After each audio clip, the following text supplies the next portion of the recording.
Welcome to episode 20 of the Liz McMullen Show. My guest this evening is Baxter Clare Trautman. Welcome to the show, Baxter. Thank you, Lizzie.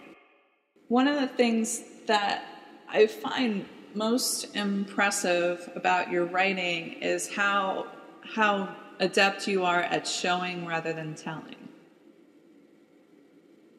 Well, it's good to hear. I feel like I spend a lot of time telling, and then I have to go back and try and delete all the tells and turn them into shows.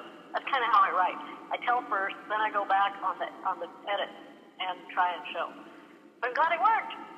Well, yeah, and I think you probably start out. It's almost like getting the bare bones down, just getting the story out and finishing the manuscript, and then going back into it and improving it. Exactly. So I actually have from the River Within. I took two longer quotes. I actually wrote them out in longhand because apparently, when you have Kindle as an app rather than as the device itself, I was having a hard time figuring out how to highlight and make notes on it. Oh, okay. So I did it in longhand, and would you like to do you a can't read your own writing. Oh, I can. Actually, I'd make because I have like 1, 2, 3, 4, I have like 5 pages of handwritten notes. Wow. Most of them are because I'm terrible at remembering names, and so like I jot down the names of the characters so that I don't have to grasp too far for them. And the first book of yours that I read is The River Within. Could you give our listeners a little blurb about the story? Sure. The River Within is 3 women, 2 old friends, and the friend's daughter. And one of the women is a foreign correspondent, and as you said, the Stan beat in Afghanistan, the Middle East. That's her territory. And she is, 50-something, and she has just done a really, really, really dumb thing, and it killed somebody. And she is at a point where she really needs to reevaluate her life. So she goes to her friend's house, where she often goes to R&R to recoup and recover. And the friend is a woman she's known since college, dear friend. But she's got some stuff of her own going on. She encouraged her son to go off to war, and he did.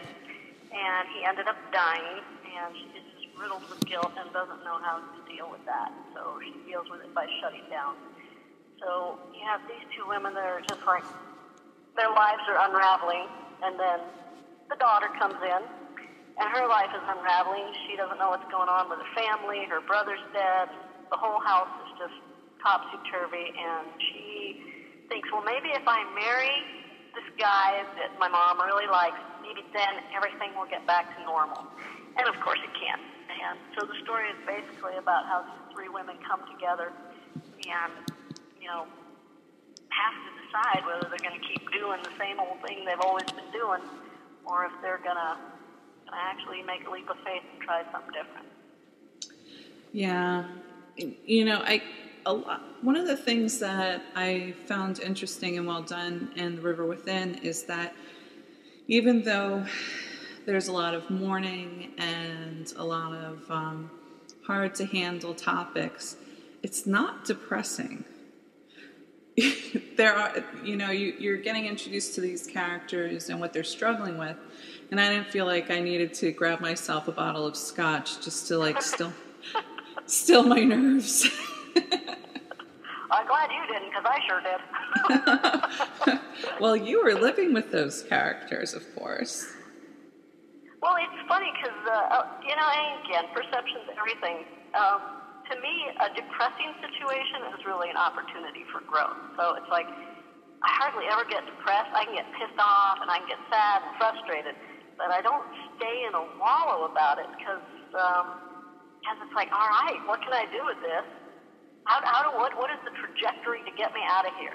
And so I'm glad that that's hopefully what came across in the writing. And you have to work for that a little bit, I think, because immediately it doesn't come across as hopeful. And I've had a lot of critics say, oh my God, this is the most depressing thing I've ever read. So, I guess a lot of it's a matter of perception. Well, I mean, it's not a shiny, happy book. No. It's real and at times gritty. And it does not fit tidily into lesbian romance, although there is a romantic back and forth between Greer and, of course, I'm going to look Greer and Kate. I was just going to call her Megan. Her name is not Megan. It's Kate. That's why I have my handy-dandy notes, because, I don't want to misspeak. But oftentimes when... This is actually about the craft to my comment right now, is that people want to create... Authors try to create a picture of the setting. And I can't tell you how many times I've read very loquacious or very elaborate discussions on or presentations of flowers and how they drape around a property or in a garden or a part of the neighborhood. And the reason why I took the time to write longhand this particular quote was it had all the grittiness and the feeling of, because at first I thought Greer was a soldier, and she's not. She's a foreign correspondent, I believe is the correct title. Correct. And the story starts out with her getting injured and jumping over, a wall, and then, seeing Sig, this one character, coming her way, trying to tell her to get down, and then blacking out. So you have Greer in a cab going to her friend's house, and the quote that I'm going to read is early on and describes, like I said, flowers, but instead of the usual approach to describing sense of smell and color, it is definitely very invested in that kind of war-like language. So I'm going to start the little paragraph. She opened her eyes to the passing view as if it could displace his puffed and mottled body, the black nub where his tongue had been. She took in the verdant lawns pocketed with orange and lemons in the deep, bruising shade, purpling bougainvilleas and latana hedges, each flower a miniature bomb blast, roses blooming crimson wounds, and vines scrabbling over rock walls bearing flowers as violet as corpses. Doesn't make you want to really visit there now, does it? You're not exactly going to hop in your car and take a look at this place. Well, it's funny. It's like I'm a biologist, so to me, I always compare things to an animal. And my friends who are not biologists always look at me with this blank stare, and it's like they have no frame of reference for the world I live in. And so when I started writing descriptions, I always write them out in something just real quick and glib. And then I would say, how would my character possibly know about that? So you have to go back and say, all right, what is her world like, and what would she compare these things to? So I'm glad that worked. Definitely, it's the first time ever I've seen flowers described that way, like violet as corpses. Makes you want to lean over and get a sniff, huh? And that is perfect, because that's what she sees all the time. So that worked. One of the things that was surprising to me, but I found satisfying, was that Greer actually, through the times reading poetry to Kate, she starts to kind of grow up a bit, because her like her vices, the things that she uses to cope, are usually alcohol and women and more alcohol. And it would be so easy for her to escape into Kate's body, especially since Kate is getting increasingly more attracted to Greer. First, she noticed like her dark hands and I guess like the veins and whatnot that show that she's, she's lived a life with those hands, and she wondered what they would feel like on her. And then she focuses on a face that has been tanned and weathered and seen life. And for her, even though she's lost her brother, a lot of her life is very sheltered. And so, she sees all these stories that Greer says is, oh, how adventurous, how you've really lived life, and I feel like an infant comparatively. But you learn from the scenes and also Greer's internal dialogue that she's not much of a grown-up. No, she's not. This is welcome to real life, Greer.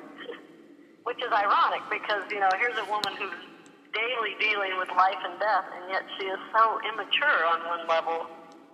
And that's really kind of the whole evolution of her side of the story. It's like, are you still going to keep running around like a 16-year-old boy, or are you going to finally settle down and act your age? And one of the interesting show versus tell things was talking about jackals and scavengers and the way that they hunt and would go after, the carrion. And she created an analogy between her and those beasts, because she kind of pops out, gets a little nugget of a story, then jumps back. And all of it is very self-serving. And at first you're sympathetic to Greer, like, oh, how terrible it would be to lose your innocence and put together all these stories and nobody really cares, and they get cut down to nearly nothing, so they're so watered down, what's the point? And then poor pitiful me, I fucking drink my way through my anxieties. But I was kind of happy that she did grow. Yeah, she would have continued.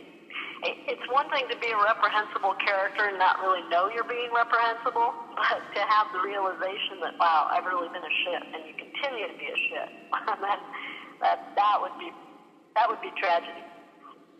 And as I watching the continuing interactions between Kate and Greer, it's easy to fall into the romance formula that, eventually they'll find each other, even though it's a serious May December romance, and it's kind of creepy because it's the daughter of a friend.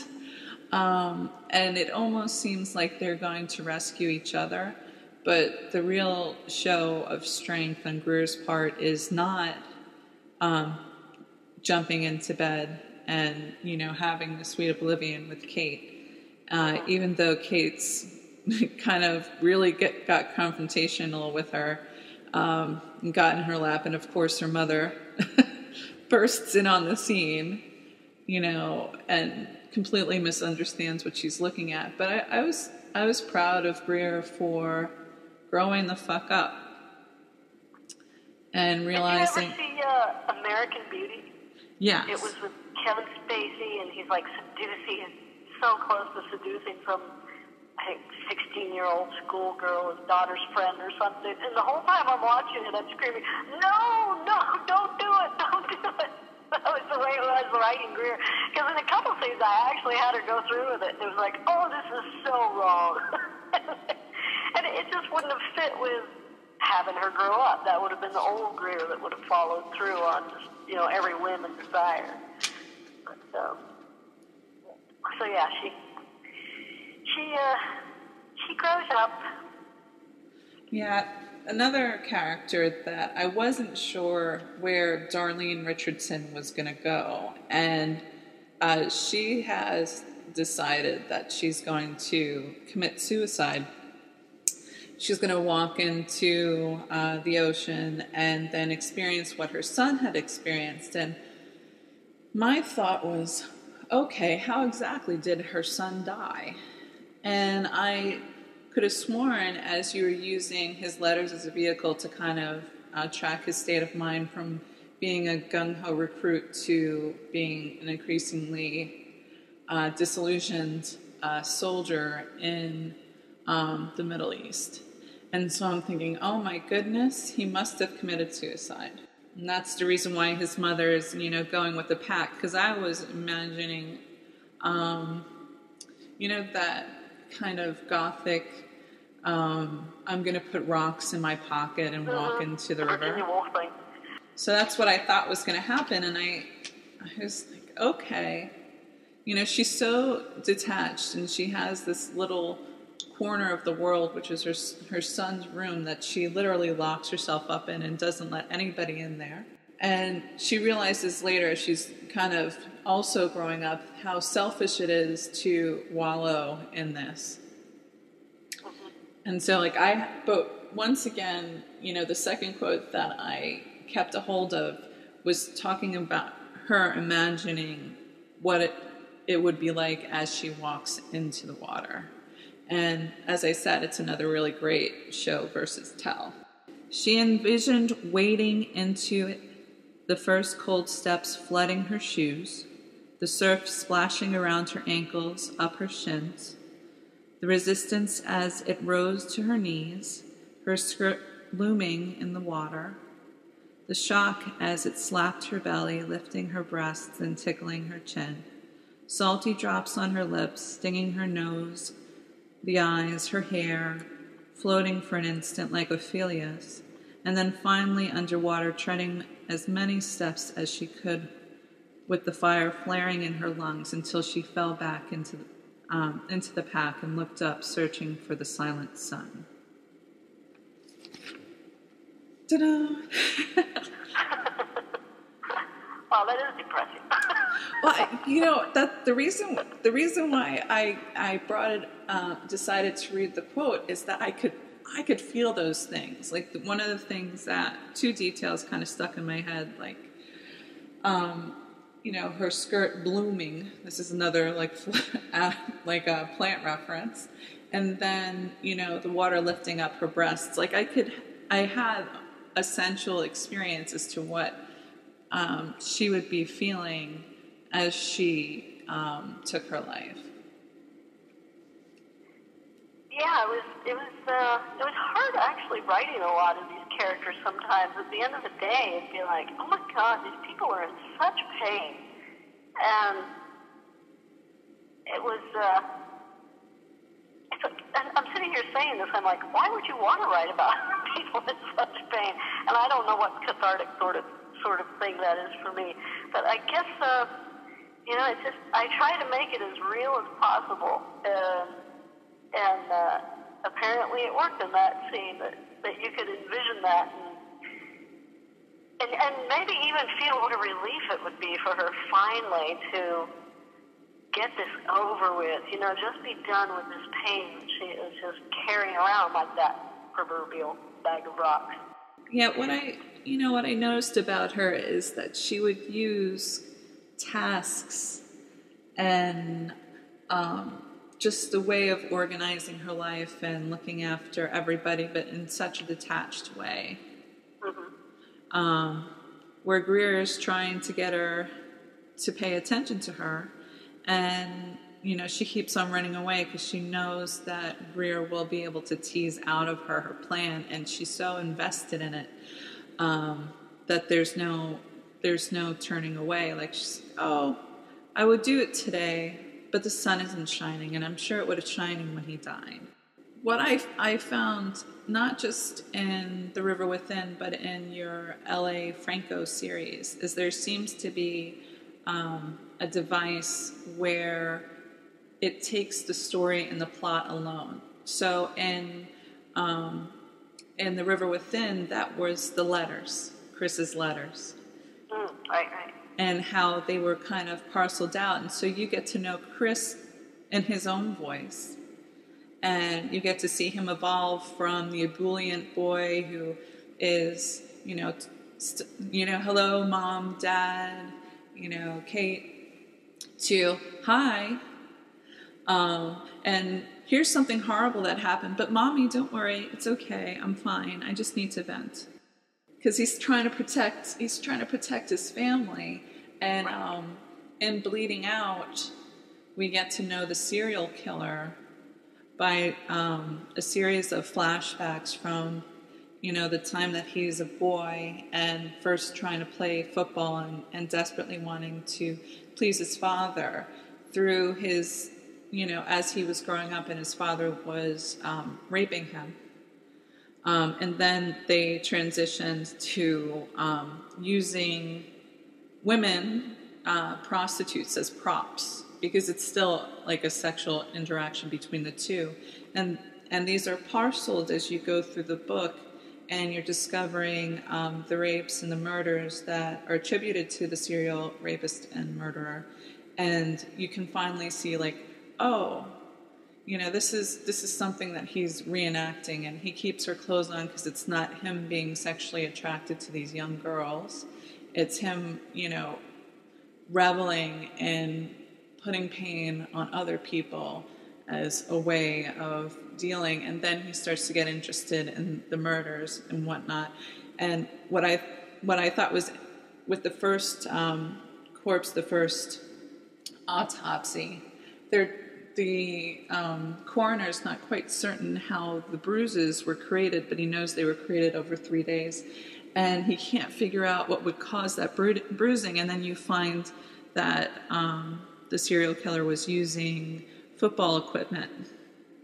And he was messing them up and harming them by using something that's more physically like tackling than like sex. So you have those two devices, like the letters and the memories, and it pushes the plot along without seemingly making something stop. Because sometimes flashbacks make you pause, and is not the best thing to have in your story. But here, it helps you learn more about the criminal as things go on, and as lights start to tinkle on in Frank's mind. Right, and it was a neat device to actually get to know this guy. And it's like, obviously he's a pretty bad dude, so it's not like you feel sympathy for him, but you can at least get an inkling of what's driving this lunatic. And with Chris, you get an inkling of how, with the sun and the river within, you get an idea of just what a good kid he was, and his parents did raise him right. They raised him with everything they believed in, and he went off and did what we classically think is the right thing, and you kind of get to see him devolving also. And it was that was my favorite part of The River Within, was just writing the Chris letters. It's like I just loved that kid. I always hate it when I have to kill my characters. It's like, I usually cry. It's very sad. My wife will come home and she goes, "Oh, did you kill somebody today?" I'm like, "No." Yeah, yes. And my question was, as I was reading the letters, was I wonder how he is perceived by the people around him. Do they see him unraveling, or is his ability to put up a front successful? And the question is answered by the mini documentary that Greer had put together by talking about to people in his squad. And the last person to speak is the person whose life was saved by him. And then you finally know exactly how Chris had died. Right. And why do you think you had Greer go back into being a foreign correspondent? Because it seemed like she was going to hang up her boots because of, she just didn't want to be that person anymore. Because it was still, the stories were still important to her, and I kind of tried to explain it in that scene where she and Kate are in the pool and she's telling her she's going back, and it's like, it's all she knows how to do. She'd go crazy coming home and covering Washington, or firemen getting kidnapped out of trees or something like that. And second, there are still stories to tell, and she knows how to tell them, but she's got to relearn to tell them with her heart instead of her ego. Mm-hmm. And that's the part of herself that she lost along the way. And it doesn't matter that nobody will ever hear the stories or read them or care. She still has to tell them. That's what she gets. And I think, at least for me in my life, it's like, there are things that I still have to do. It's like writing. Maybe only 100 people will ever read a book I publish, but I still have to write that damn book. It's in me. It's all I know to do. Mm-hmm. And the same with Greer. The reason why I'm spoiler girl with the story is I know a lot of people may not be able to experience the story and continue on to the end, even though the other reason why I liked it is that it has the feeling of very entertaining literary fiction rather than things that are bogged down in language and are very short on plot and long on characterization. And the pacing is important because I read a lot of books, and I hate when I have to push myself to keep on going for responsibility's sake. And the pacing was really good in The River Within. Thanks. I know it was, I've gotten a couple angry emails. It's like, this isn't lesbian fiction. There's no lesbians in here. And it's like, yeah, I guess you could call Greer bi. And I think I explained, I can't remember, it's been a while. I think I explained that, she's more of an opportunist. Really, when you're covering wars in the Middle East, where are you ever going to meet an eligible woman to sleep with? So, one, that's one of the things that is constantly driving her to seduce women. It's just the thrill and the hunt and the distraction of it. And, the times that she has slept with men, it's like, if you've ever been in a situation where your life is hanging by a thread, gender really isn't as important as just being close to somebody. And that was what I was trying to get across with her brief little episodes of, I think, the two guys in the book. And it's like, when you're out in the middle of the desert and there's bombs falling all around you and you're hunkered down in a cave and you think you're dying by daylight, you'd sleep with whatever is next to you. So, I can't remember what started that thread. What started that thread?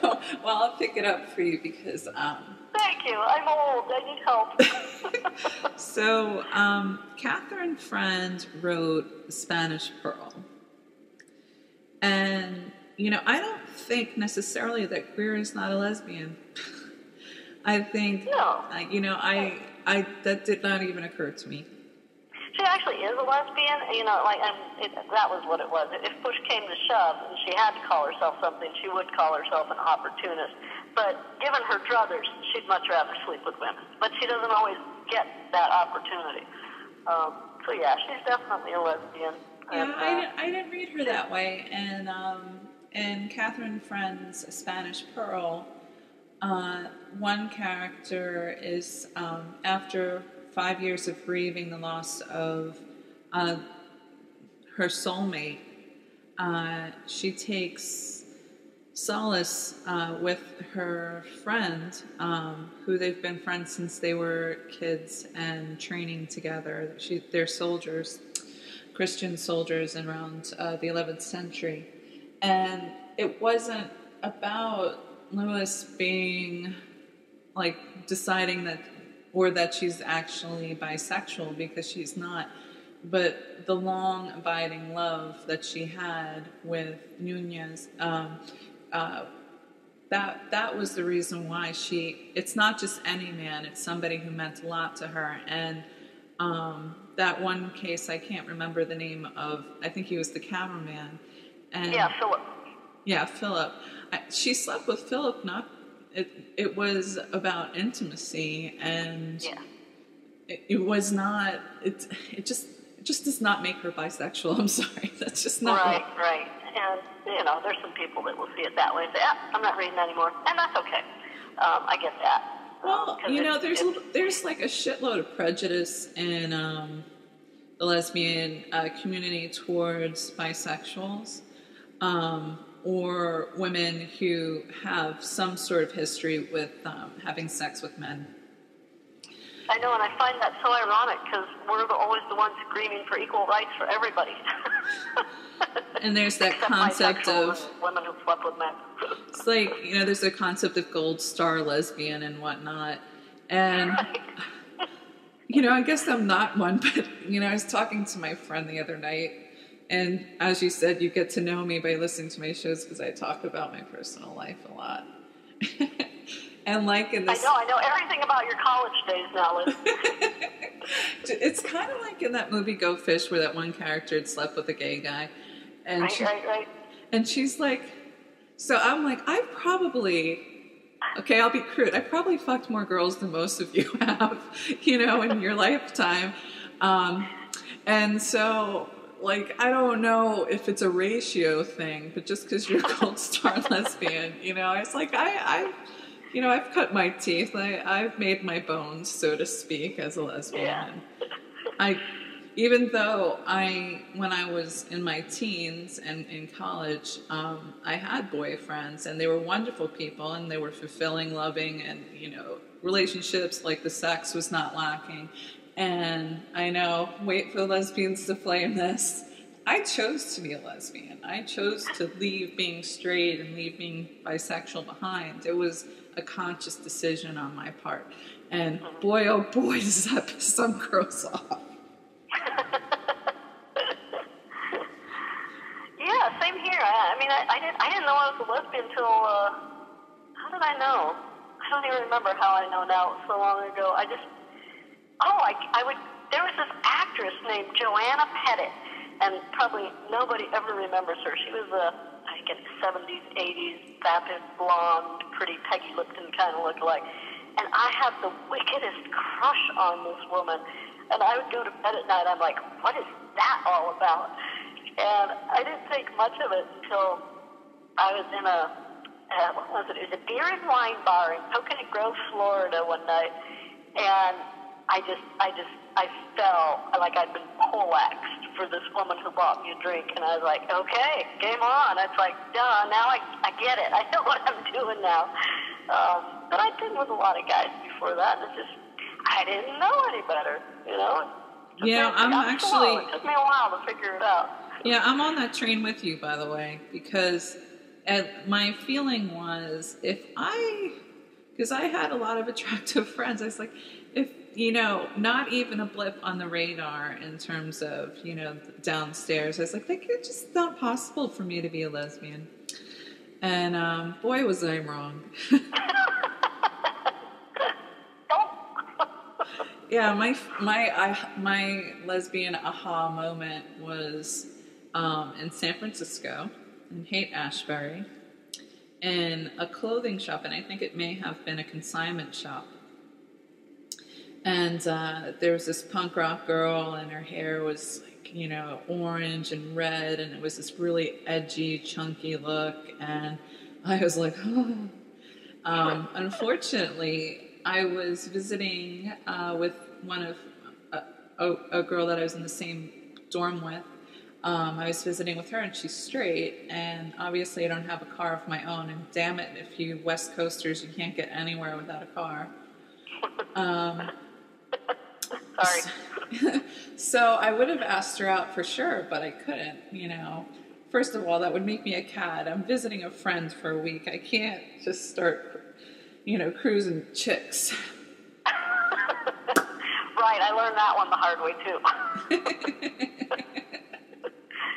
Good move there, Liz. Good move. Yeah, I had to just suck that one up. But, retrospectively, I know it's not polite to stare, but when I was an adolescent, and even in my 20s and whatnot, and even now I'll admit to it, it's like I wish it was polite to stare, because there are just some people I'm fascinated with and I want to watch them, and just not appropriate. Like when I was on the swim team, I wish that I could watch the girls dressing.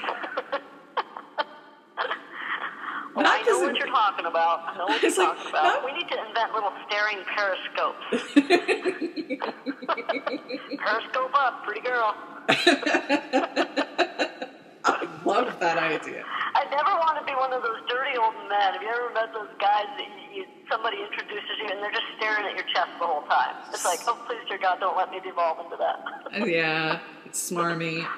But, you know, I've always been like this, and even when I was dating guys, which was, you know, a departure, I'm sure. It's like, dude, I'm going to look at chicks so we can look at chicks. It's okay for you to, like, stare as she walks past, because I'm going to check out her ass, too. It's fine. And you didn't know, huh? Well, at that point, I was interested in experimenting. That was my sophomore year. Okay. Was my sophomore? No, that was the start of my junior year when I was in Amsterdam. I was visiting. And yeah, I was like, fuck it. You know, once I realized I was into girls and I'd be with guys, I was like, you know what? Don't hold back. You know, if you feel like checking somebody out that doesn't, you know, I guess it comes from being young and cocky. I'm like, I'm not worried about you straying. You know, I'm not concerned about that. And, you know, we can scope out chicks together. That's not a problem with me. And I used to joke that I was a female sexist pig. And, you know, even now I'm like, hey, I like to look. I like looking. Look, you know, God gave us eyes for a reason. It's always been, you know, right? Oh, sorry. Other mom is home. No, I totally agree. I mean, shit. And, but and come on, don't you feel good when somebody's checking you out? Come on, you know you do. Of course, like within reason. And, you know, since when I would go to this particular bar and I had friends there, and it was always, you know, I tend to befriend people who are not attracted to me, because then you can have fun and play with them and whatnot. Right. And one of my friends, Sam, was 6'3". I thought that was awesome because she had a great rack, and I'm 5'8", so usually I'm not booby height for anyone to look. You know, people, you know, I've had short girlfriends, like, you know, 5'2" and whatnot, and their eye line is directly in line with my breasts. But for me, it was like fun. I was like, Sam, that's awesome. She even let me motorboat them if I ever wanted to go, like, pretend like I'm. And I was like, fuck it, it's you fun. You are a sexist pig. I am, but, you know, fucking go for it, you know? And I think that's probably why I was so into having friends that were performers, like go-go dancers and whatnot.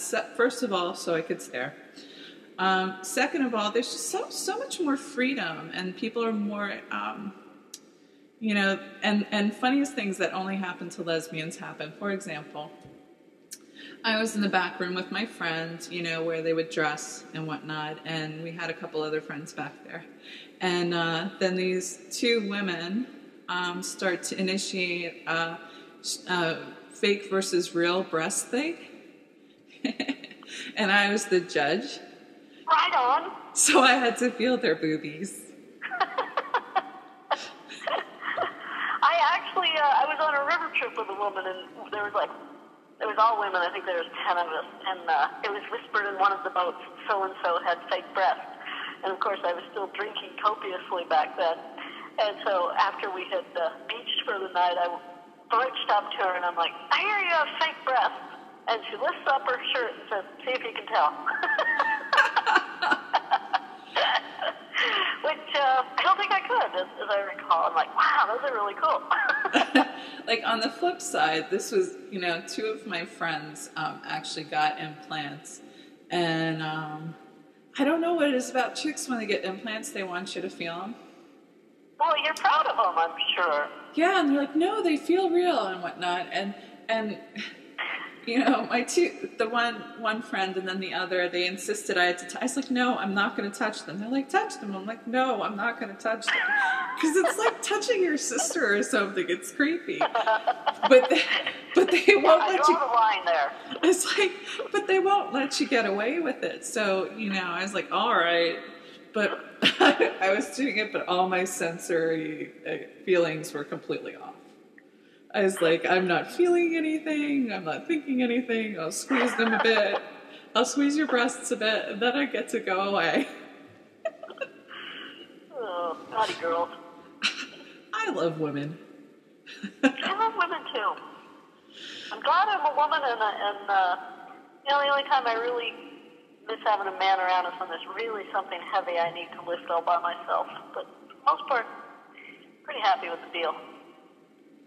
So I love all this regaling, but I want to circle back to your writing. How did you get into writing the L.A. Franco series? I actually had written a master's thesis. Part of the deal was a master's thesis in biology. Part of the deal with my advisor was that I would publish said thesis for the layman. And I did that, so I had this very kind of genteel, kumbaya natural history of Central California out there in the world, and people seemed to like it, so I thought, you know what, I'm gonna write a sequel to this.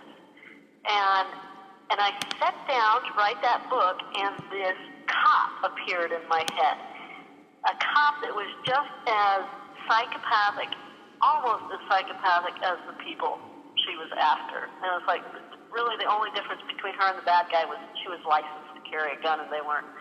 And I don't know where Frank came from, but she materialized, fully grown in my head. And I just said, you know, I can't write another natural history. I gotta write this book. And that's how Bleeding Out evolved. It was nothing I had ever planned or thought to write, and it was almost like I was possessed. I can relate to you. Of course, you know, I don't have a nice, you know, normal cop's tale for you, but I wrote for the cocktail hour Hard Rock Candy. And the reason why I wrote it for the cocktail hour was Andy and I had been doing a bar rag, and it's like towards the end of the bar rag. I think it was bar rag 7. And we were talking about, you know, some salacious, you know, things and whatnot. And she had explained that, you know, she was at this pool party once, and this woman had her clitoral hood pierced, and people had expressed interest in it. So she got into the pool naked, and then people went up and were touching her and checking out. Exactly, checking out the piercing. And so that just stuck in my brain, and I was like, and I was possessed for days. It was in my head, and I was like, oh my God, I just have to write. Oh, great, thanks, Liz. Now it's in my head. You read the story, it might be cathartic. Okay, I'm going to as soon as we hang up, I'm going to go check out Hard Rock Candy. Yeah, I put a link on, I think on Lizzie's Bedtime Stories, so you don't have to look too far. Okay. Because I have the electronic version where you would read along, and you should, because sometimes I mumbled. I'm not the best at doing readings, but anyway. So at one point in the story, it's at a party, and this one character does get in the water, and girls are going up and touching her, and obviously it's working for her sexually, and then things go from there. So I had told Andy that I wrote the story, and you know, I had certain aspects that Sherry wanted in there because she's got a thing about strap-on sex, and I was like, all right, because I was at page 11 and I could have just ended it there, and I was like, nope, gotta get the strap-on sex in there somehow. So I soldiered through and continued to write the story. Brave of you. I know. It's like, you know, my parents would be so proud. You know, I actually, my mother still to this day, she's been dead a couple of years, but I still, when I'm writing something steamy, I'm like, no, what if Mom sees them? That's quite the inner censor. No, you know, and I can completely relate to it because I had started just fussing with writing and experimenting, and I had, you know, I still have some things on the shelf that, you know, once, you know, I'd like to get back into them, and I actually am, you know, a friend of mine is beta in one of them, but I remember when I was writing them, I was totally inhibited about writing sex scenes because I'm like, oh, fuck, my fucking parents are going to read this shit. How can I do it? And then I got to this place, you know, around 2009, whatnot, where I was like, all right, screw it.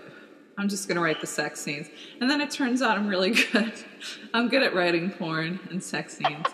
And I know some people call it erotica. I'm just going to be honest. It's porn. Yeah, let's just cut straight to the chase here. It's not porn with plot. It's just porn with porn. There you go. But you know, some people like it. And hey, it's extremely popular stuff. I mean, it really, come on, you look at most lesbian romances. It's porn. Come on.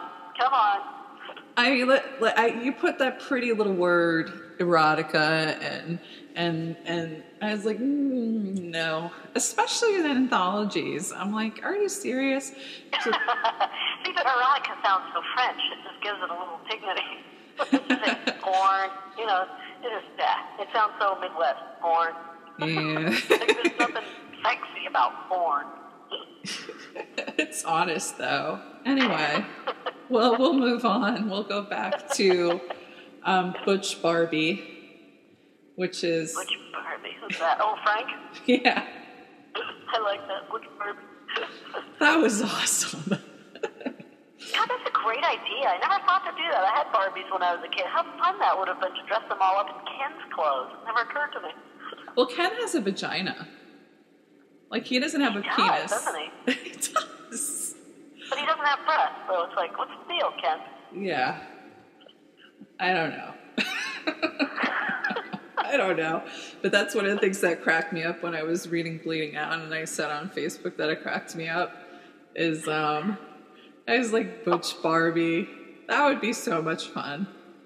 Right, you actually did little piggy snorts when you were reading, too. I did. That's always a big compliment. You made me do, you know, big piggy snorts. Those are the best.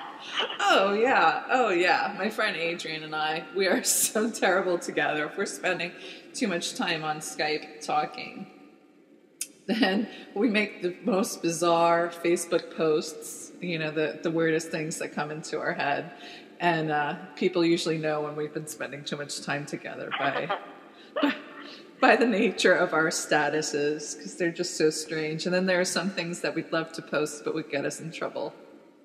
It's like, yeah, you'd be banned. Banned from Facebook. It would be terrible. So, one of the things that I'm curious as, why do you think that you stuck with writing these detective novels? Like, what attracts you to writing detective novels?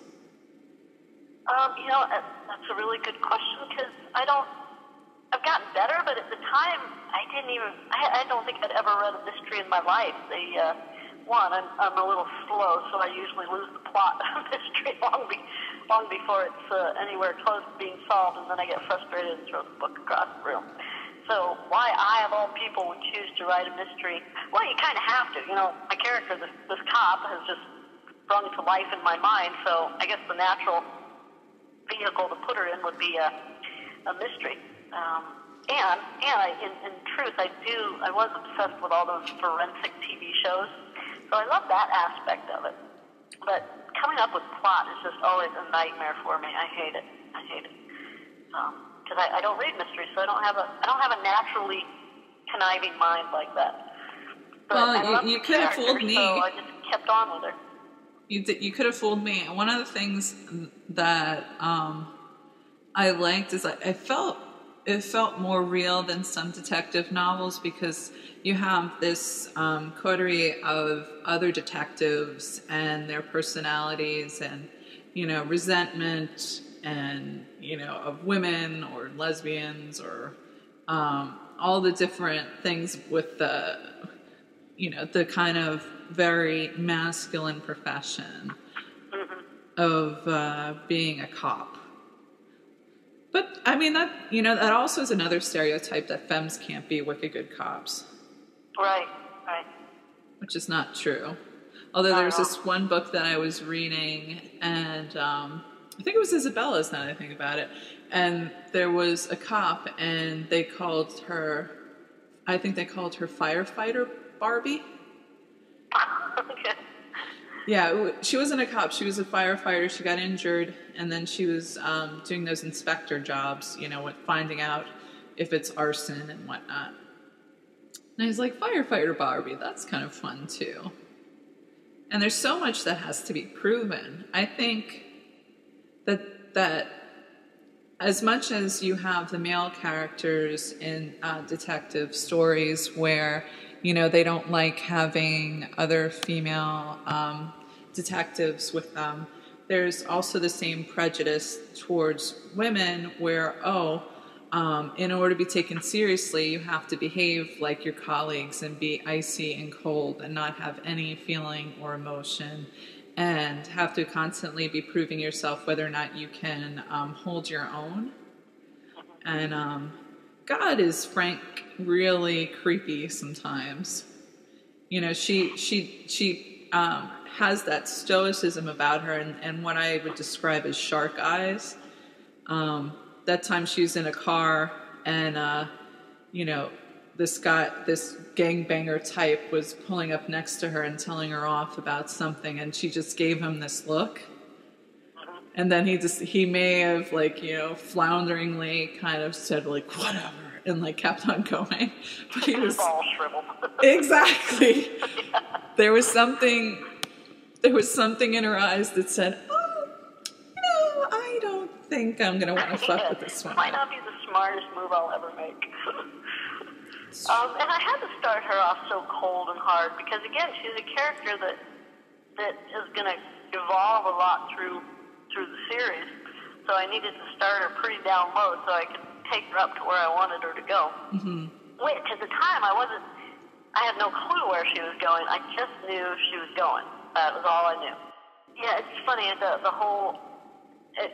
I'll read a little later on. I'll read the world premiere of Frank number 6. You get the intro, and it's so old school. It's so good old boy, and that is how Frank was raised. She came up in the 80s when there was like a handful of women in the LAPD, and to survive, she kind of had to do things the way the good old boys did. Mm-hmm. And now it's all she knows, really. I mean, it's like nowadays the cops are young and healthy and professional, and they don't do pranks and hijinks and put their sleeping partners' cars up on blocks while they're taking a nap and things like that. And she's just having a real hard time relating because she was raised in that very, you know, you got to be one of the good old boys to make it here. And so she did, but unfortunately that's all she knows right now. So you said that you didn't have a history of reading detective novels. Have you done that retroactively? Have you looked at lesbian cops since? You know. I like Val McDermott. Mm-hmm. And God, I'm drawing a blank here. The minute you put me on the spot. Yeah, well, the reason why I mentioned yes, I have, and I can't think of the women I like right now. Oh, you know who I actually am going to interview her is Amanda Kyle Williams. Mm-hmm. And she had a series years ago with Naiad Press, and I dug all those out and read them when I first started writing mysteries. And then I dug them all out and reread them recently. And she had a great, she was a spy. But, you know, it was a good mystery series. So that was fun. And I like a lot of the popular male fiction guys. I used to like Michael Connelly a lot, but his character never grows, which drives me crazy. So I kind of gave up on him. I liked Patricia Cornwell for a while, but again, it's like, stop whining. It just gets so tedious sometimes. I feel like, you know, with bestsellers in the mainstream market, some of them just get so formulaic, like John Sanford. And God, I used to love him in the 90s. Uh-huh. The reason why I asked you if you read things retroactively is Catherine B. Forrest had... Right, love her. Yes. So she had her detective novels, and what I find interesting, because I tend to read all over the spectrum, and you can tell where things were in the lesbian or LGBT movement by the lives of those cops. Right. You know, being closeted. Those come out like in the 80s, probably? Yes. Hers came out in the 80s, and there's like a shitload of homophobia. She's severely in the closet, which is just would make you incredulous because she's a fucking dyke. And there's no denying it. And then, you know, actually in general, if you watch lesbian fiction from the 70s to the 80s to the 90s to the 2000s, you can see it. You can see the arc. You can see how the world and the community is changing, and things originally there's a lot of coming out novels. There were a lot of novels about people's initial experiences and whatnot, like Curious Wine, and then things started to transition. And I like this to where the characters are lesbians. They know who they are. They're not trying to figure out if they like chicks or not. You know, they have their own problems with, whatever is preventing them from, falling in love and being with the love of their lives. But they know who they are. Yeah. I mean, there still are those people who are latent homosexuals in stories for whatever reason. But I really preferred when the stories where people know who they are, know where they're coming from, are attracted to women, are not apologetic about it, are not in the closet. I find that more useful to myself rather than the really angsty coming out stories. Yeah, I mean, those were perfect for the 70s and 80s because that's what we were doing. We were coming out of the closet.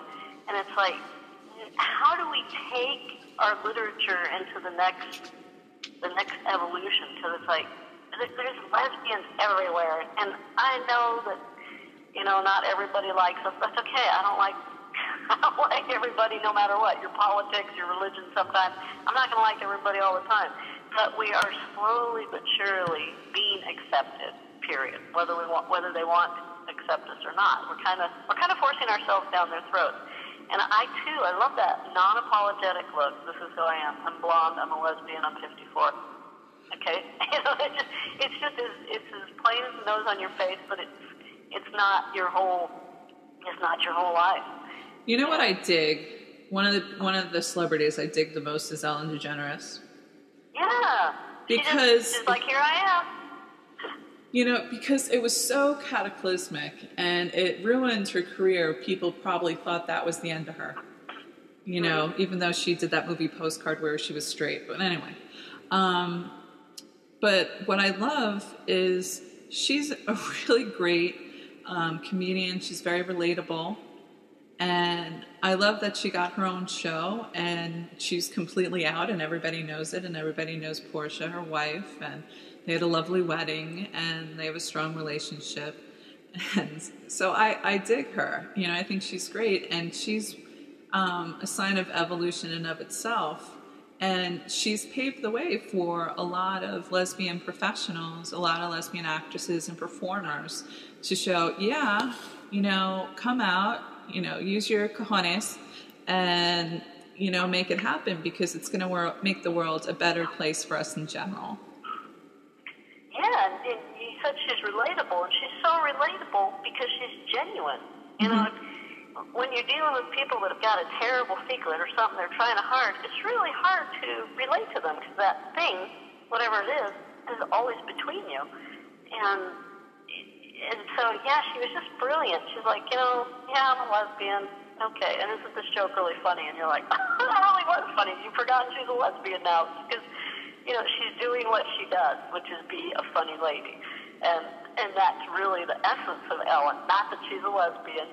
But she just handled that all so seamlessly. I'm sure it wasn't for her, but it was like, my God, what a marvelous thing to have been able to bear witness to.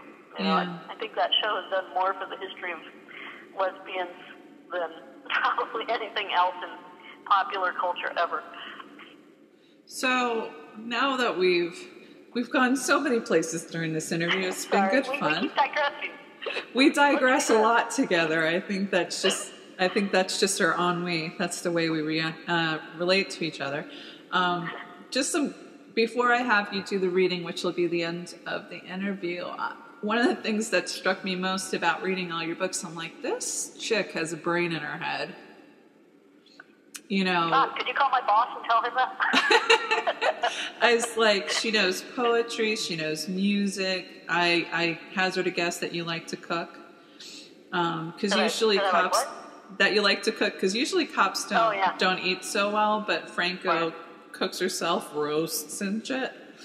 Well, see, Frank's a raging alcoholic, and if you spend a lot of time in the kitchen, it's a really good excuse to drink. Yeah. But I mean, that's the thing that struck me, and also how much of pop culture that you were plugged into for different references, from music to other things like beepers. Beepers were the shit when I was in high school, which was in the early 90s. That was like the way of communicating when I was in college. Cell phones were out there, but not everybody had them, and it wasn't until I was in my mid-20s that they became a big thing. But they're, mixtapes or things repeating over and over again is something that, unless you're a certain age, you no longer have the cassette tape experience. So you said you have the debut of the 6 in the Franco series. Why don't you lay it on us? Oh, okay. You ready? Uh-huh. Hang on a sec here. I've cleared my throat. Okay. Oh, and I have to get my glasses, too. Nothing's easy in middle age. Clear the throat, find the glasses. Okay. World premiere. This is it, Liz. World premiere of Hold of the Bone. Everybody heard it here first. Okay. Chapter 1. The phone hums on the passenger seat. Lieutenant Ellie Franco glances from the Lexus in front of her to the caller ID. It's her on-call detective. Frank frowns and holds the phone to her ear. Sister Shaft, what's up? Cheryl Lewis tells her, got one out to an auto shop on Western. It's been here a while. Ain't much more than bone and rag. Sid and the coroner's on their way. All right, hold on a sec. Frank grabs a pen and tells Lewis to give her the address. Steering with her knee, she writes the number on her palm. All right, give me about 20. 10-4, LT. Frank checks the time before stuffing the phone in her pocket. With luck, she might make the tail end of her Saturday AA meeting. Traffic on the 101 southbound is moving fast, but not fast enough. Frank clamps her police light onto the roof, and vehicles part like the sea for Moses. Negotiating the lane divider, she murders, "It's good to be king." She exits onto Slauson Avenue and unplugs the strobe. Content to slow down now that she's on home turf, Frank opens her window to the industrial smells and sounds of the LAPD's Figueroa division. She takes in a Latino guy selling flowers on the corner, a splash of graffiti on a storage building that wasn't there last week, an arthritic old man on one side of the avenue, and a Hispanic couple strolling down the other side with a boy and a girl in hand. One of the rare cops who has spent a career at the same station, Frank registers the day-to-day changes, yet little has changed in the struggling LA neighborhood since big industry left in the 60s. With the jobs went the middle-class families making an economic void in South Central until crack filled it in the 80s. Subsequent turf wars led to an unprecedented nationwide murder rate that peaked in the early 90s. Homicide numbers hovered around the all-time high throughout much of the decade and finally dropped at the turn of the century to record lows. At Figueroa, Frank and her detectives have gone from a maximum caseload of 160 homicides a year to an almost giddy 22. 23, she corrects, turning onto Western Avenue. And a good thing, considering the budget cuts and reorganizations that have whittled her staff.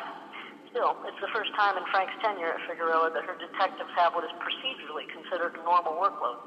So normal, it's boring. Not that she misses the end of a 36 or 48-hour shift, but she pines a bit for the hectic adrenaline rush of getting called to one scene at midnight, another at 3 a.m., and a third at dawn. Frank parks behind the black and white at the curb. A uniform she doesn't recognize greets her with the crime scene log. Frank signs in and is waved through the gate in a chain-link fence topped with barbed wire. A muscular black woman near a mini excavator steps daintily around a pile of rubble, directing a photographer. Stepping closer to the busted concrete, Frank lifts her Ray-Bans to better peer into a hole in the ground. As she kneels, the excavation blurs. Frank puts out a hand to steady herself. She hears rattling, like sticks being clacked together, lots of them, in unison, and in a rhythm she wants to shuffle bare feet to. She gives her head a sharp shake and the noise fades. Her eyes land on Lewis's shiny loafers, and she wonders vaguely how her cop always finds time to show up at scenes buffed and creased. Frank stands carefully. The dizziness passes, and she makes a note to drink more water. She squeezes her eyes and looks over the edge of the hole with bones and cloth barely distinguishable from the dirt. She notes the bones have little or no soft tissue to work with. Morning, LT. Lewis. That's the kid over there that dug it up. She points her chin toward a skinny guy near the shop talking to an older man. He was looking for a pipe, and when he realized what he got into, he got down and called his boss, that guy he's talking with. You know the first thing he says to me? Can't use his minions unless we give him per diem on it. Lewis wags her head in sorrow at the human condition. Is the city coming to dig it up? Yeah, they're on their way. How long's he owned this place? Bought it in 98, said it was a tool and die shop then. That body has been here longer than that, Frank thinks out loud. It's going to take a while to get this sorted out and see if we got any more in there. You talked to the owner about that? Oh, yeah. Lewis cuts an evil glare his way. He said we can't search his property without a warrant. When I tell him I'm going to slap him with obstructing justice and interfering with a homicide investigation, and for all I know, he put that body in the ground, he'd go all quiet and then start yapping about how the city got to compensate him for lost wages, blah, blah, blah, blah. Frank nods. They have consent on the body, but they'll need a warrant to search for more. Where's Tatum at? Jerking a thumb at the unmarked, Lewis admits, ain't nothing doorknob here, so I got him working up the warrant. Frank's gaze slides to the car. You sure about that? Lewis squints. That some bitch sleeping? Both women approach the unit from the rear. They needn't bother. Lewis's partner is asleep, mouth wide. Frank studies him through the open window. You don't happen to have a tampon, she whispers. Lewis frowns and stealthily reaches inside for her purse. She rummages quietly and produces the requested item. Frank takes the tampon and tips her head toward the shop. Go see if they got any tapatilla. In L.A., hot sauce is the condiment of choice, a bottle invariably in every break room in the city. Lewis comes back, brandishing one half full. Frank douses red liquid on the tampon. Spying a sweating soda cup on the console, she reaches across Tatum, dumps the tapatilla into the cup, and sets it back in place. Okay, get your camera ready. Frank gently inserts the tampon in Tatum's open mouth. Lewis chuckles and gets a couple shots before Frank wraps her knuckles on the wrist. Tatum bolts upright. He spits the tampon out, and seeing what it is, gives half a scream before hurling it from the window. Lewis is doubled over laughing. Pawing at his tongue, Tatum grabs the cup on the console, chugs, then spews all over the dash. His eyes tear as he yanks on his shirt tail and swabs his mouth. What the fuck? Maybe that'll help keep you awake, Frank tells him. Lewis, when you're done being Francis Ford Coppola, send Sleeping Beauty back to the office. Get him started on provenance for this place. Find a concrete specialist and tell us how old it is where they dug it up. I'll be back at the station in a bit to see what he's come up with. Oh, and Tatum, get this car cleaned up. It's a fucking disgrace to the city. Tatum is searching for water, and Lewis is wiping tears from her eyes. You need anything, Frank's asking her?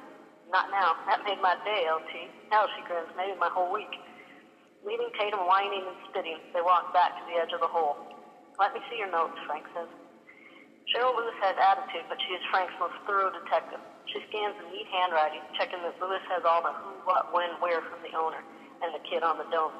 The how and why will be a little harder. Frank shares Lewis's pessimism. Dumps are hard. Old dumps the hardest.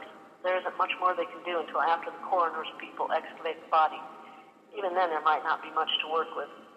Sure I can't get you anything? Nah, T, just them texts. All right, they'll be here. Yeah, in their own sweet time. All right, I'm going to take off. Call if you need me. 10-4. Frank starts to walk away, but Lewis calls it. Yeah? Her big cop grins. Thanks. My pleasure, Frank replies with a little wave. Goodness gracious. Tampon warfare. What? Tampon warfare. That's terrible. Well, it's old school. It's so awful, you know, and it's like, that's just something that, and this is, and Frank doesn't even, later on in the next chapter, she's thinking, oh, we can't even post the pictures because somebody will file a complaint, and it's just like, things have changed radically in the LAPD, and Frank is not evolving at quite the same pace. So it pretty much sets up her whole dilemma for the rest of the novel. No, I like it. I'm hooked. Okay, good. Thanks for coming on the show. Hey, thanks for having me. It's been a blast. Awesome.